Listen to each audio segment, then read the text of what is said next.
집을 쓸며 찾아내기까지라는 제목을 가지고 하나님 말씀을 증거하도록 하겠습니다.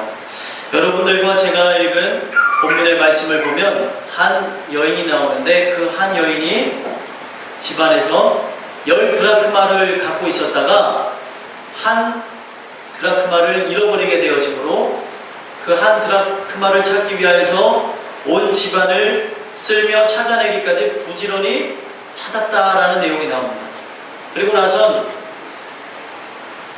자신이 그 한 드라크마를 찾은 후에 자신의 친구와 이웃을 불러서 함께 기뻐하며 잔치를 배설하는 것을 볼 수가 있습니다.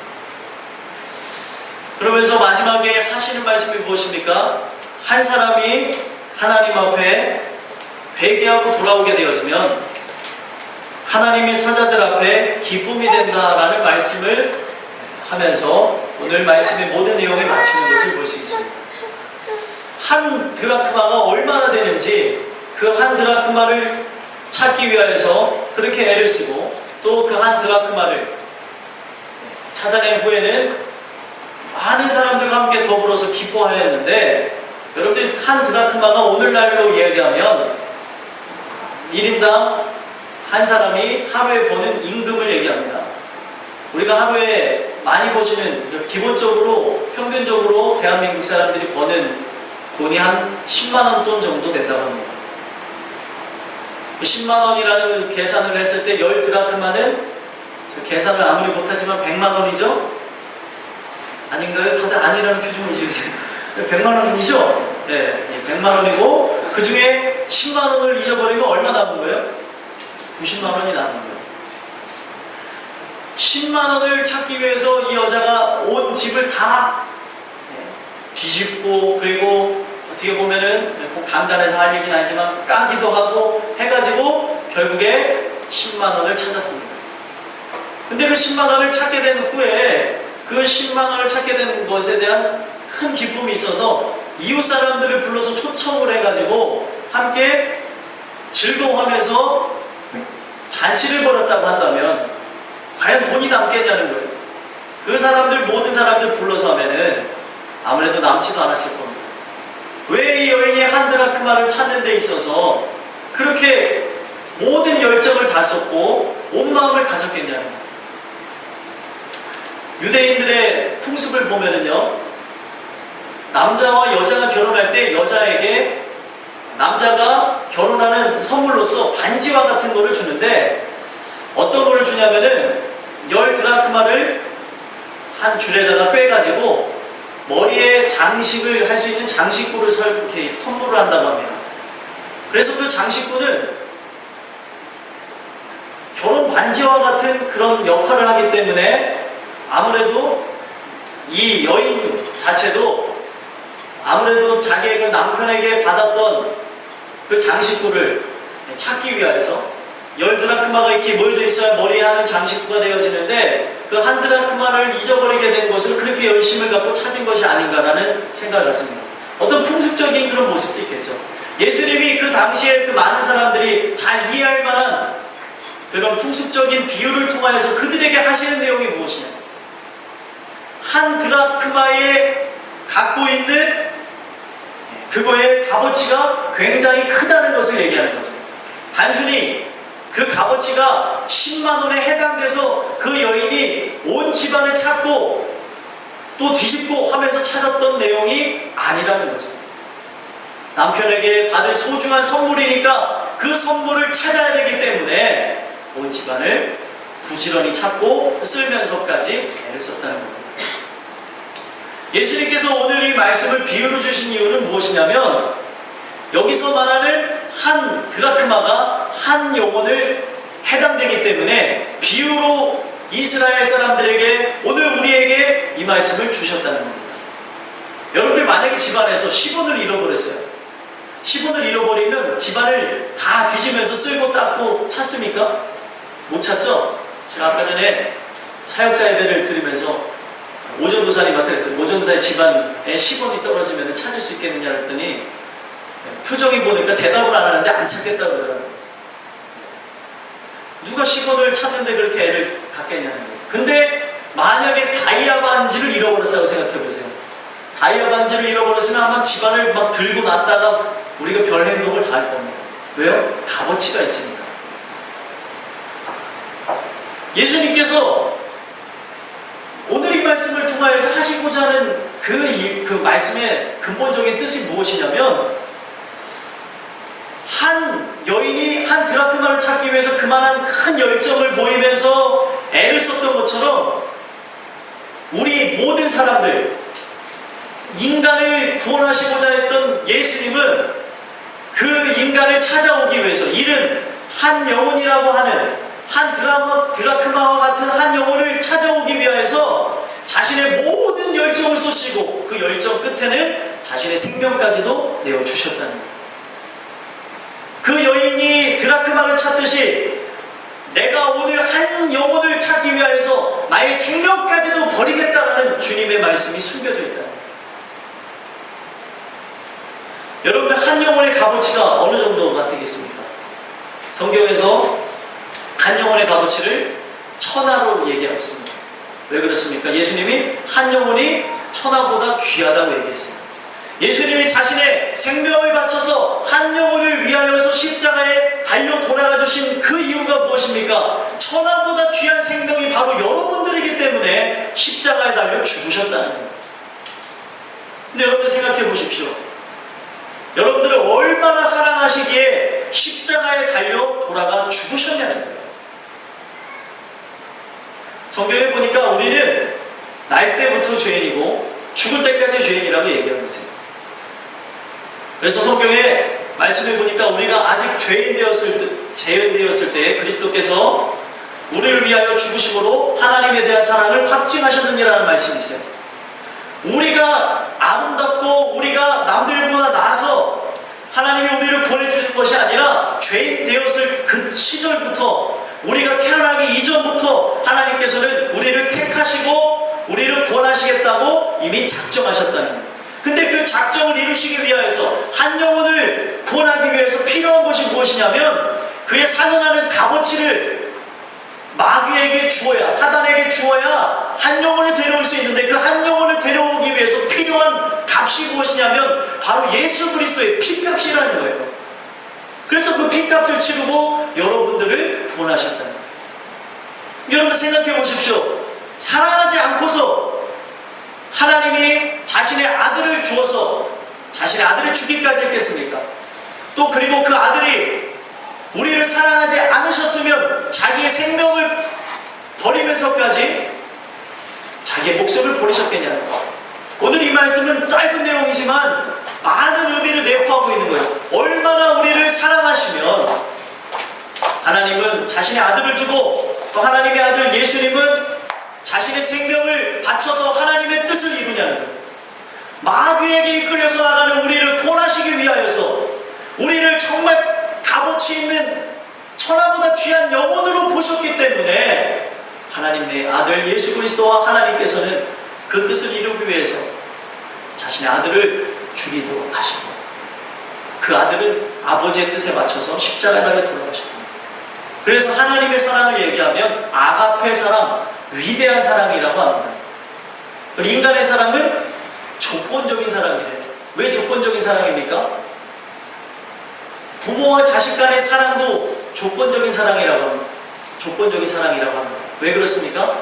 부모님이기 때문에 자녀를 사랑하고 또 자녀이기 때문에 부모님을 사랑하는 거예요. 여러분, 옆집 자식을 그렇게 사랑할 수 있습니까? 사랑할 수 없고요. 옆집 자식이 또 여러분들을 그렇게 사랑할 수 있습니까? 사랑할 수 없어요. 조건적인 그런 만남이 형성이 되어졌기 때문에 그래요. 부부가 왜 그렇게 사랑을 합니까? 그들이 조건적으로 충족이 되고 서로에게 필요를 느끼기 때문에 사랑하기 때문에 그렇습니다. 근데 하나님이 인간을 사랑한 사랑은 조건이 없었다는 거예요. 죄인이거든요. 아름다움이 없거든요. 의가 없거든요. 드러낼 것이 없는데 하나님께서 구원할 자를 태초부터 작정하셨다는 거예요. 태초부터 정복모 성도님을 작정하셔서 그 인생을 이끌으셔서 그 인생 끝에 하나님을 만나게 하여 주셨어요. 인생이 평탄하게 갈 수도 있었고, 인생이 정말 부귀영화를 누르면서 솔로몬과 같이 떵떵거리며 살 수도 있었지만, 그렇게 하시지 않은 것, 그렇게 하면 하나님 앞에 돌아오지 못할 것 같으니까 인생의 굴곡짐을 허락하시고 그 굴곡짐 끝에 하나님 앞에 돌아오게 하셨다는 거예요. 대초부터 작정된 역사. 그래서 우리 인간이 정말 하나님을 만나면 하나님이 나를 얼마만큼 사랑하는지를 아십니다. 왜 그래요? 이 세상의 모든 시간과 장소와 그리고 모든 사건과 사고가 나한테 맞춰져 있다는 걸 깨닫거든요. 야, 이런 일이 일어난 것도 하나님이 나를 사랑해서 이런 일을 하셨구나. 어떻게 보면 가정의 불행도, 가정의 아픔도, 또 직장에서의 고통도, 우리가 인생을 겪으면서 내리막을 겪었던 모든 사건도 바로 나 한 사람이 하나님 앞에 돌아오기 위한 모든 과정이었구나 깨닫게 되어지면 감사가 터져 나온다는 거예요.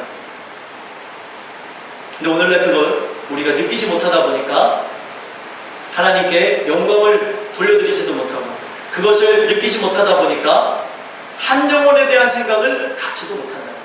여러분들이 그 하나님의 놀라운 사랑을 받으셨습니까? 왜 아멘이 안 나오세요? 여러분들이 그 하나님의 놀라운 사랑을 받고 이 자리에 앉아 계십니까? 그렇다면 그 놀라운 사랑과 받으신 은혜를 세상 사람들에게 증거하고 나눠주시길 바랍니다. 여러분들이 그 역할을 하셔야 돼요. 여러분들이 그 받으신 은혜와 사랑을 증거하지 않는다면 이 세상에는 빛이 존재할 수가 없습니다. 예수님은 우리에게 뭐라고 얘기하셨어요? 너희는 세상의 빛이라고 얘기하셨어요. 왜 빛입니까? 오늘 말씀을 통해서 보니까 8절에 보니까 잃어버린 드라크마를 찾기 위하여서 이 여인이 어떻게 했습니까? 하나를 잃으면 그 다음에 뭐라고 얘기하고 있어요? 8절에 보니까 등불을 켜고 오라고 얘기하고 있어요. 집안에 지금 어두움으로 가득 차 있습니다. 그 어두움으로 가득 차 있는 곳에서 잃어버린 드라크마 하나를 찾으려면 등불이 필요한 거예요. 이건 뭘 상징하냐면 우리가 하나님의 은혜와 사랑을 받았으면 그 은혜와 사랑을 받은 것을 우리가 남들에게 증거할 때 그 증거함으로 인하여서 빛이 등불이 켜지게 되어진다. 성경에 보니까 주의 말씀은 내 발에 뭐라고 얘기하고 있습니까? 등이요 내 길에 빛이 나요. 말씀으로 비춰주셔야죠. 전도만 보십니까? 그리스도의 도를 증거하는 거예요. 아, 저 사람 예수님 안 믿을 것 같은데 라고 편견을 갖지 마세요. 나는 말을 못한대 라고 얘기하지 마세요. 여러분들 그 사랑을 받으셨으면, 그 놀라운 사랑을 깨달았으면 지나가는 그 한 사람, 내가 지금 오늘 옷깃을 스쳐가면서 만났던 그 사람이 하나님이 사랑하시고 하나님이 찾으시는 한 영혼이라는 거예요. 천하보다도 귀하여서 생명을 바친 한 영혼이 내가 오늘 아무 생각 없이 지나간 그 사람일 수 있다는 거예요. 여러분들이 그 은혜와 사랑을 받은 사람이면 그 사람에게 받으신 은혜를 동일하게 증거하실 수 있습니다. 여러분들이 받은 그 은혜와 사랑, 말씀을 토대로 느낀 것을 그들에게 증거하게 되어진다면, 말씀은 빛이라고 했습니다. 그 말씀이 그들에게 들려지게 되어지면서 그 마음에 있는 어두움이 떠나가게 되는, 그 마음에 빛이 들어가게 되어짐으로 어둠이 물러가고 그리스도의 말씀이 그 마음 가운데 새겨지는 역사가 일어나게 되어진다는 거예요. 등불을 켜지 않는데 어떻게 잃어버린 걸 찾을 수 있겠습니까? 오늘 여러분들이 이 말씀을 토대로 해서 먼저 여러분들 마음속에 하나님의 말씀의 등불이 켜지길 소망합니다. 여러분들이 먼저 켜지셔야 돼요. 여러분들이 은혜를 통하여서 먼저 마음에 은혜와 사랑이 느껴져야 됩니다. 그것을 느껴야, 그것을 내가 정말 체험해야 나가서 복음을 전할 수 있는 거예요. 오늘날 교회 안에 큰 문제가 있죠. 어떤 문제가 있습니까? 바로 하나님의 말씀의 빛이 마음에 들어오지 않은 사람들이 너무나 많다는 거예요.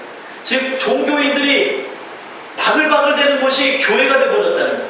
종교인은요, 불교나 기독교나 아니면은 이슬람교나 모든 종교는 종교적인 측면을 봤을 때 똑같습니다. 제가 말씀드리는 건 교회 안에 종교인이 필요한 것이 아니라 신앙인이 필요하다는 것입니다. 성경에 신약 성경에 보면 신약 성경에 있는 대부분의 내용을 사도 바울이 썼습니다. 사도 바울이 은혜와 복음을 강조한 반면에 은혜와 복음 이면에 뭐를 얘기했냐면 우리의 행실을 돌아보라는 행실에 대해서 얘기했어요. 우리가 교회 안에서 주님의 마음을 갖고 있는지 없는지를 내 삶의 행실을 통하여서 알아보라고 얘기했다는 거예요. 여러분들 빌립보서 2장에도 보면은 너희 안에 이 마음을 품으라 곧 그리스도 예수의 마음이니 라고 얘기하고 있어요. 우리가 예수님의 마음을 가졌냐는 거예요. 우리가 오늘날 예수님의 마음을 가졌으면 이 교회 안에 덕과 화합과 사랑과 인내와 그리고 하나님의 뜻 자체가 넘쳐나게 될 줄 믿습니다. 하나님의 영광이 막 드높여진다는 거예요. 근데 오늘날 교회 안에 왜 문제가 있냐는 거죠. 왜 교회 안에 화합이 없습니까? 종교인들이 많아서. 예수님의 마음을 갖고 있는 사람은 자기를 드러내지 않습니다. 예수님의 마음을 가진 사람은 자기를 높이지 않습니다. 예수님의 마음을 갖고 있는 사람은 남을 비판 정죄하지 않습니다. 여러분들 신약 성경에 바울 서신들을 잘 읽어보세요. 초반에는 대부분 다 복음과 은혜와 사랑을 강조하지만 끝에는 그 은혜와 복음을 돌아보는 우리의 행실의 모습을 강조하고 있다는 겁니다. 우리가 그리스도의 마음을 품고 있으면 그리스도를 닮은 행동들이 나온다는 거예요. 예수님은 죽기까지 복종하셨대요. 우리를 사랑하셔서 바로 여러분들을 구원하시기 위하여서 자신의 생명을 드리시는 죽기까지 복종하시는 역사가 있었다는 것입니다. 그렇다면 오늘날 우리가 하나님의 말씀에 빛이 비춰진 나의 마음이라고 한다면, 내 마음에 바로 하나님의 마음이 들어왔다면 누가 누구를 욕할 수 있으며 누가 누구에게 돌을 던지며 누가 자기를 높이려고 하냐. 이거는요, 제가 왜 말씀을 드리냐면 오늘날 교회가 일단 하나님의 말씀부터 부패되어졌고요. 그리고 성도들의 마음속에 하나님의 말씀에 대하여서 미리 생각하고 미리 듣고 듣지 않으려는 근성들이 있기 때문에 문제가 생깁니다. 가장 근본적인 거, 하나님의 말씀이 증거되지 않습니다. 오늘날 시대는 표면적으로 봤을 때, 눈으로 봤을 때 하나님의 말씀이 증거되고 있어요. 하지만 그것은 말씀이 아니라 인간이 듣기 좋아하는 얘기죠. 성공을 위한 5가지 전략. 우리 인생이 더 나은 인생을 살기 위해서는 도덕적으로 그리고 윤리적으로 높은 인생을 살아야 됩니다. 도덕과 윤리에 대해서 얘기하려면 서당 가서 들어야죠. 오늘 우리는 이 자리에서 하나님의 말씀을 듣는 것이지 우리가 도덕을 배우는 시간도 아니고 윤리를 배우는 시간도 아닙니다. 하나님의 말씀이 어떠했는지를 알고 그 말씀을 통하여서 깊이 상고하는 베레아인들처럼 내 마음에 과연 하나님의 마음이 있는지 없는지를 들여다보고 없으면 깊이 슬퍼하면서 울 줄 아는 사람이 신앙인이라는 거예요. 신앙이 무엇입니까? 이거는 신앙이라는 것은 다른 종교에게는 쓸 수 없는 단어입니다. 사실적으로 얘기했을 때 신앙은 무엇이냐면 오직 내가 믿는 신에 대하여서 우러러보는 것이 신앙입니다. 한문의 의미를 보면 그래요. 내 온 마음을 다하여서 하나님만을 바라보는 게 신앙이라는 거죠. 근데 오늘날 하나님만을 바라보냐는 거예요. 목사를 바라보고 성도를 바라보고 프로그램을 바라보고 여러 가지 부분에서 바라봐야 될 거를 바라보지 않아요. 이 교회에 진짜 하나님의 진리의 말씀이 선포되는가 관심도 없어요. 우리가 잘 화합할 수 있는 것이 무엇입니까? 동아리는 무엇입니까? 왜 교회가 자꾸 세상을 닮아가고 왜 교회에서 하나님의 마음이 없냐는 거예요. 일단 하나님의 말씀이 변질되어져서 나가는 것도 문제고, 또 하나님의 말씀이 증거되고 있음에도 불구하고 오늘날 많은 사람들이 종교인으로 잘 나가는 이유는 오늘날 이 예배가 하나님 앞에 드려지지 아니하고 예배를 보는 데 문제가 있다는 거예요. 예배를 왜 보냐고요? 예배를 들으셔야죠. 예배는 하나님 앞에 지금 집중되어지는 겁니다. 예배는 나 한 사람이 하나님 앞에 드려지는 거예요. 여러분들이 지금 제물로 바쳐지는 겁니다. 제물로 바쳐지는데 나의 생각은 예배 시간에 온갖 잡생각과 온갖 다른 생각과 우리 인간의 육신의 문제를 갖고, 그리고 내 육신의 곤비함을 갖고, 그리고 예배 가운데 주인이 하나님이 아닌 내가 되어지다 보니까 문제가 생겨났다는 거예요. 예배의 주인이 하나님이 되는 역사가 오늘 이 땅끝 교회에서부터 시작되길 소망합니다. 그러면요, 우리가 하나님 앞에 드리는 예배의 태도부터 달라집니다. 예배 드릴 때 하나님을 집중할 수밖에 없고요, 예배를 들을 때 한 말씀 한 말씀이 바로 나에게 하시는 거구나를 알 수 있어요. 누구한테 하는 얘기가 아니에요. 아이고 오늘 이거는 아이고 저 김집사가 들었어요. 아니에요. 김집사한테 하는 얘기가 아니에요. 바로 여러분들한테 하는 얘기입니다. 그리고 이 말씀은 여러분들한테 하는 얘기가 아닙니다. 바로 저한테 하는 얘기예요. 오늘 이 말씀을 토대로 우리 땅끝교회 모든 성도님들한테 하시는 얘기가 무엇입니까? 오늘 너의 마음속에 바로 내 마음이 있냐는 거예요. 하나님의 마음이 살아있냐는 거예요. 한 영혼을 위하여서 죽기까지 복종하신 예수님의 마음이 있냐는 거예요. 그 마음이 없다면 홈커밍데이 두세 번 할아버지가 와서 했더라도 되지 않습니다. 왜요? 마음이 없는데 무엇이 되겠어요? 오늘 우리 권사님이 정말 간절하게 기도하셨는데 홈커밍데이 10월 27일 하나님 역사해달라고 기도했는데 내가 오늘날 이 마음속에 하나님의 마음이 없이 이 모든 일들을 하게 되어지면 이거는 프로그램에 전락되어지고 프로젝트에 전락되어지고 목적을 잃어버린 껍데기만 남은 행사에 불과하게 되어집니다. 껍데기만 있는데 무엇이 존재하겠습니까?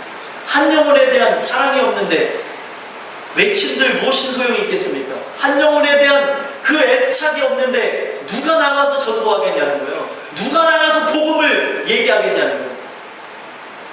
복음의 빚진 자라고 성경에 보니까 계속 얘기합니다. 사도 바울이 우리는 복음의 빚진 자라고. 그러다 보니까 자기는 가만히 있을 수가 없대요. 왜요? 자기가 그 놀라운 은혜와 사랑을 받았거든요. 근데 세상 사람들은 어둠으로 가득 차서 놀라운 사랑과 은혜를 받았는지 모르고 나가기 때문에 복음의 빚진 내가 오늘도 나가서 죽으나 사나 오늘도 씨앗을 뿌린다는 거예요. 씨앗을 눈물로 뿌린다는 거예요. 씨를 뿌릴 때 나지 아니하니까 슬퍼하며 애탈치라도 나중 대신 예수께서 심판하시는 기쁨으로 다 늙어드리거든. 찬양은 우리는 잘합니다. 근데 입술을 열지 않는다니까요. 여러분들이 능력하고 상관이 없는 거예요. 하나님의 마음을 품고 그들에게 진심으로 다가가냐 다가가지 않냐가 우리의 인생 속에 바로 나의 모든 것을 돌아보게 하여 주신다는 거예요. 여러분들이 전도하지 않는다는 것은 오늘 내가 진짜 혹여나 종교인은 아닌가를 돌아볼 수 있는 하나님의 돌아옴의 기회입니다. 전도하지 않는 사람은 내 마음에 진짜 하나님의 뜨거움, 하나님에 대한 그런 애통함이 없다는 거예요. 소망하기는요, 여러분들이 오늘 이 말씀을 토대로 해서 돌아다 보시길 소망합니다. 그래서 여러분들이 오늘 이 말씀을 토대로 내가 정말 주님의 마음이 없구나. 주님 내게 하나님의 그 마음, 한 영혼을 사랑하는 그 마음 내게 심어주시옵소서 간구하고 기도하심으로 여러분들이 등불을 켤 수 있는 자, 어두워져 있는 그 마음속에 말씀을 그들에게 이야기함으로 그들 마음에 등불이 켜지는 역사가 여러분들을 토대로 이루어질 수 있게 되길 소망합니다. 먼저 내 마음에 등불부터 켜시기를 소망하고요. 등불을 켤 다음에 뭐를 어떻게 했습니까? 집을 쓸며 찾아내기까지 부지런히 찾지 아니하겠느냐. 여러분들 마음속에 바로 하나님의 성령의 불길이 타오르게 되어진다면 한 영혼을 찾아다니십시오. 그 한 영혼이 구원되기까지 여러분들이 힘쓰고 애쓰고 여러분들의 모든 걸 투자하시라는 거예요. 왜요? 한 영혼이 돌아오게 되면 저 하늘에서는 천국잔치가 100%입니다. 한 영혼이 돌아오게 된 것으로 천국에서는 그 어떤 기쁨과도 비교할 수 없는 기쁨의 역사가 일어난다고 합니다. 여러분들이 섬기시는 하나님이 진짜 하나님 아버지가 맞다면 아버지가 기뻐하시는 일들에 여러분들이 동참하시고 여러분들의 모든 것을 내어드릴 수 있는 역사가 있게 되기를 소망합니다. 집을 쓸며 찾아내기까지 부지런히 찾으십니다. 성경에 보니까 우리를 양으로 비유하고 있습니다. 왜 양으로 비유합니까? 양은 잘 보지도 못하고 듣지도 못하고 냄새를 맡지도 못합니다. 보지 못하니까 내 앞에 지금 들짐승이 와서 잡아먹는지도 모르고요. 내 코가 잘 냄새를 못 맡다 보니까 내 근처에 들짐승이 있는지도 모르고요. 잘 귀를 듣지 못하다 보니까 들짐승이 나를 향하여서 돌진해 오면서 짖는 소리를 내가 듣지 못한다는 거예요. 근데 양이 오로지 들을 수 있는 게 뭐냐? 성경에 보니까 목자의 음성을 듣고 분별한다. 왜 양에게 목자가 필요합니까? 양은 그렇게 연약한 존재라는 거예요. 오늘날 우리는 양에게 비유되어지고 있습니다. 여러분들과 제가 바로 예수님을 만나게 되어지고 말씀이 우리 안에 들어오게 되어지면 여러분들이 걸어가야 될 길이 비춰지게 될 것이고 여러분들이 걸어가야 될 인생이 드러나게 될 것이라는 거예요. 여러분들이 그런 자들이 되었을 때, 그런 마음으로 가득 찼을 때 세상의 영혼들을 향하여서 같이 그 길을 걸어갈 수 있게 복음을 증거할 수 있는 사람이 되어진다는 거예요.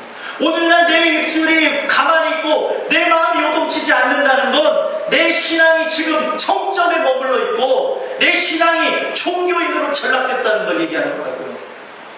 경고의 말씀으로 다 다시 들으셔야 돼요.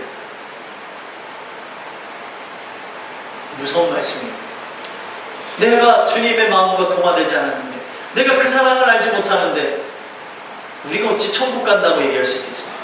오늘 이 말씀을 토대로 여러분들 주님의 마음을 달라고 기도하며 간절히 찾는 여러분들 되시길 바라고요. 또 그 마음을 토대로 기도하다 보면 한 영혼을 기억나게 하실 것입니다. 올해가 가기 전에 10월 27일 날 여러분들 한 영혼을 데려오는 우리가 그런 프로젝트를 진행하게 되는데, 그때 하나님의 정한 사람이 올 수 있도록 그 애타는 마음 갖고 기도하십시오. 그러면 여러분들이 기도로 하나님께서 열매를 맺으실 줄 믿습니다. 씨앗을 뿌리는 것은 우리고 성경에 보니까 거두시는 이는 하나님이래요. 여러분들이 간절한 마음 갖고 기도하시고 하면 올 한 해 한 영혼이 여러분들을 통하여서 하나님께 돌아오는 역사가 일어나게 될 줄 믿습니다. 그 한 영혼이 여러분들의 남편이 될 수도 있고, 여러분들의 아내가 될 수도 있고, 여러분들의 자녀가 될 수도 있고, 여러분들의 가장 가까운 친구가 될 수 있습니다. 어제 안타까웠던 일이 있었어요. 축구를 가서 하는데, 지금 아이들 좀 가서 오라 그러고 있는데, 우리 교회 정말 열심히 하는 한 아이인데, 제가 옆에서 계속 전도하는데 도와주질 않아요. 그 아이가 뭐라 그랬냐면, 누구누구가 자기를 데리러 오면 내 교회 나올게요. 그런데 한마디도 안 해요. 어쩜 그럴 수 있어요? 그래서 제가 농담으로, 야 너만 천국 가려고 그러냐? 농담이지만 뭐라고 얘기하냐면, 예, 저만 천국 가려고 합니다. 그러더라고요. 야 이 자식아, 그 좋은 데 같이 가려고 그래야지. 아니에요, 저 큰 집에 혼자 살아야 돼요. 농담 속에 진담이 있는 거예요. 결국에 친구한테 오라는 말 한마디를 못하더라고요. 올랑말랑만 고민해요. 제 친구가 저를 데리러 오면 갈게요. 왜냐하면 혼자, 우리 교회 애들하고 다 알지만 혼자 교회 나오는 게 어렵다 이거죠. 근데 그 전도할 친구가 데리러 오면 교회를 오겠다고 하는데도 데리러 간다는 얘기를 안 해요. 안 돼요. 아, 저는 오늘 할아버지네 집 가서 자야 돼요.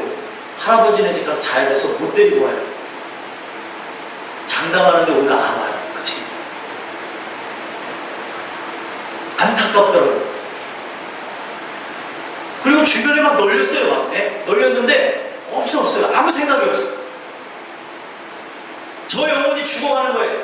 아, 나만 천국 가면 되지, 이런 생각밖에 없어요. 혹시 여러분들도 여러분들만 천국 가보자 그런 마음 있으십니까? 아니죠? 혹시 여러분들의 아내가 너무 얄미워서 내 아내는 빼놓고 나 혼자 천국가 잘 살아야지 이런 거 있는 건 아니죠? 아니시라면, 여러분들이 친구에 대해서 그런 마음 갖고 계시지 않는다면, 내 마음이 내 마음으로 전하지 아니하고 하나님 마음으로 전할 수 있도록 기도하십시오. 그러면 그 마음 하나님이 주셔서 길이 참고 인내하며 그들을 위해서 애통하며 부르짖는 여러분들의 입술이 될 줄 믿습니다. 그리고 여러분들의 입술을 할 말을 생각나게 하신다고 성경은 증언해주고 있어요. 기술이 있어서 하는 거 아니고요, 능력이 있어서 하는 거 아닙니다. 그래서 복음을 증거함으로 그 모든 역사들이 여러분을 통해서 이루어졌으면 좋겠고요, 한 영혼이 돌아오므로 저 천국에서 여러분들 때문에 잔치가 배설되어지고 기뻐하시는 하나님 아버지가 바로 여러분들의 역사로 일어날 수 있게 되기를 예수 그리스도의 이름으로 소망합니다.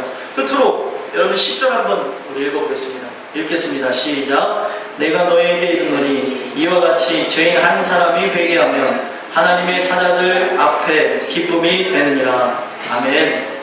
한 사람이 회개하고 돌아오면, 죄인 한 사람이 회개하고 돌아오면 하나님의 사자들 앞에 기쁨이 된다고 얘기하고 있어요. 똑같은 비슷한 류의 말씀이죠. 7절에도 죄인 한 사람이 회개하면 하늘에서는 회개할 것이 없는 의인 9으로 말미암아 기뻐하는 것보다 더하리라. 한 사람이 돌아온 것으로 천국에서는 큰 기쁨이 있다는 거예요. 그리고 6절에 보니까 집에 와서 그 벗과 이웃을 불러 말하되 함께 즐기자 얘기하죠. 양을 찾았을 때 그런 반응을 보였고, 또 9절 말씀에 보니까 돈을 찾았을 때, 한 드라크마를 찾았을 때 벗과 이웃을 불러 말하되 나와 함께 즐기자 얘기했다. 이거는 뭐냐면 천국잔치를 비유하는 거거든요. 한 영혼이 돌아왔을 때 하나님 그렇게 기뻐하는 것을 얘기합니다. 제가 마지막으로 무슨 얘기를 하고 싶냐면, 요번 주간에 세상을 발칵 뒤집은 얘기가 용인에 있었죠. 용인에서 19살 먹은 청소년이 17살 먹은 여자아이를 모텔에서 유인하여서 성폭행하고 잔인하게 살해한 사건이 있었습니다. 근데 그 아이가 잔인하게 시체를 훼손하는 데까지 16시간이나 걸리고 16시간 동안 시체를 훼손하고 그 시체를 다 갖다 버리고 그거를 하면서 마지막에 1시간 후에 17시간째 됐을 때 인터넷에다 글을 남겼습니다. 어떤 글을 남겼냐면 자기는 그 어떤 죄책감도 느끼지 못한다. 분노도 없고 슬픔도 없고 그리고 공포도 없었다. 오늘은 그냥 피비린내 나는 데서 자야겠다. 그런 얘기를 했습니다. 그리고 자신의 얼굴을 그냥 거의 인터넷에 올리기도 하고 그리고 친구한테는 살인하여서 그 여자 아이를 칼로 잘라내는 그런 장면을 사진으로 찍어서 보내기까지 했습니다. 여러분들 그 모습이 이해가 돼요? 이해가 되지 않죠? 근데 그 아이, 그 학생을 정신분석가가 감정하기를 그런 친구들은 우리가 흔히 알기로 사이코패스라고 생각을 하는데 사이코패스가 아닌 소시오패스라고 합니다. 소시오패스는 무엇이냐면 선천적으로 문제를 갖고 태어난 것이 아니라 후천적으로 이 세상을 살아가다가 환경과 상황과 역경과 고통으로 인하여서 그 아이가 괴물이 되어졌다는 거예요. 죄책감도 모르고 세상에 대하여서 악감정을 갖고 살아가는 존재로 바뀌어졌다는 거예요. 근데 여러분들 아시겠지만 그 아이는 범죄 경력도 없고 평상시에 할머니 일을 도와줄 정도로 아주 차분한 아이였다고 합니다. 근데 그 아이가 한순간에 악마로 변했어요. 정말 이해가 되지 않는 사건이죠. 근데 그 아이의 삶을 보면 이 세상 문화에 찌들어 살고 세상 문화에 젖어 살았던 걸 볼 수 있는데 그러면서 재미난 거 소시오패스가 무엇이 다르냐면 잘못된 것을 알면서도 죄를 짓는다는 거예요. 자, 여러분들한테 질문을 드리겠습니다. 여러분들 잘못된 것을 알면서 여러분들 죄를 지으세요? 안 지으세요? 짓죠. 저는 그 얘기를 들으면서 제 온몸에 소름이 돋고 충격을 받았어요. 왜 충격을 받았냐면 그 자리에 저도 있을 수 있는 거고 여러분들도 있을 수 있다는 거죠. 무엇을 얘기하고 싶냐? 그렇게 어떤 그런 잔인한 살인범하고 왜 우리를 비교하세요? 라고 얘기할 수 있겠지만 여러분들 환경이 사람을 만듭니다.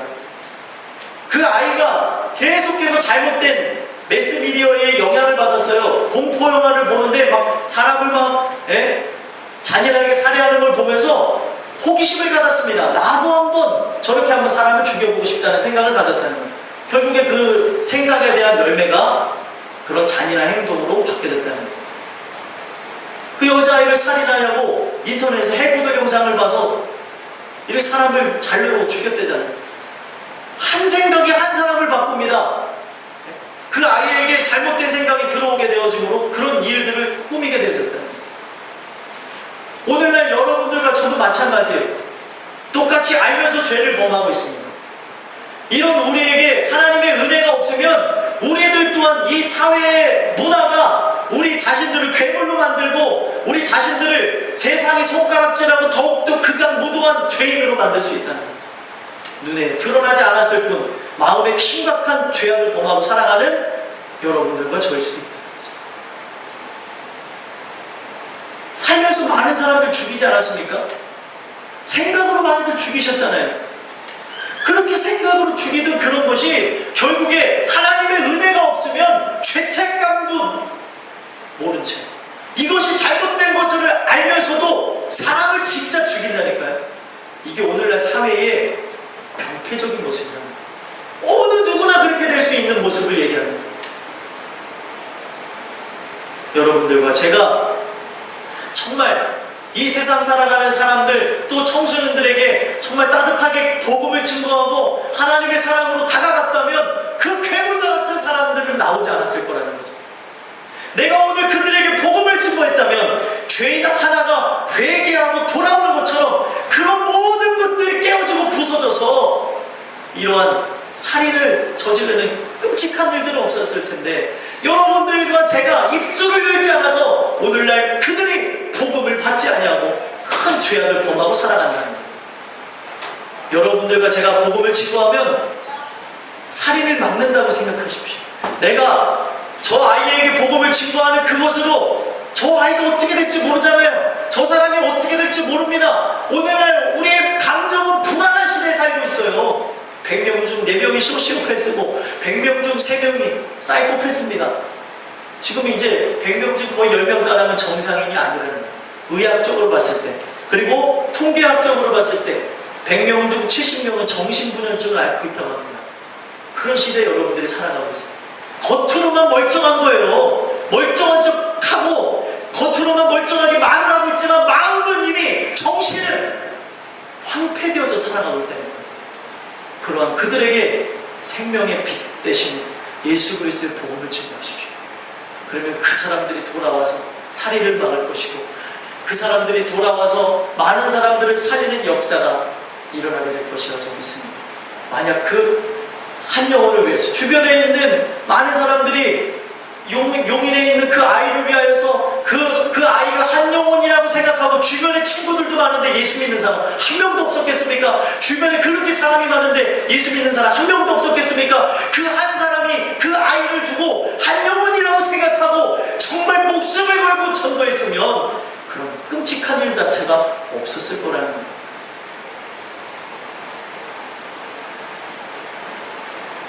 여러분들, 이 마지막 시대가 다가왔는데 책임의식을 가지십시오. 여러분들 자녀에게도 마찬가지고, 여러분들 남편과 아내에게도 마찬가지고, 여러분들 주변의 친구에게, 또 아는 사람들, 또 모르는 사람들, 만나는 사람들에게 책임의식을 하나님의 말씀을 통해 가지셔야 됩니다. 내가 가지려고 가져지는 거 아니죠. 하나님께 기도하셔야 돼요. 이 정말 심각한 이 세상에 내가 살고 있는데 그 주님의 마음을 갖게 되어지므로 그 누구를 만나든지 간에 가슴 뛰는 그 마음을 가지고 저 사람이 혹여나 하나님이 부르시는 한 영혼은 아닐까, 택하신 영혼은 아닐까, 하나님의 집으로 돌아올 그 아들, 딸은 아닌가, 그런 마음 갖고 나가실 수 있는 여러분들의 삶과 저의 삶이 되시기를 예수 그리스도의 간절히 소망합니다. 기도하겠습니다. 하나님, 오늘 이 말씀을 통하여서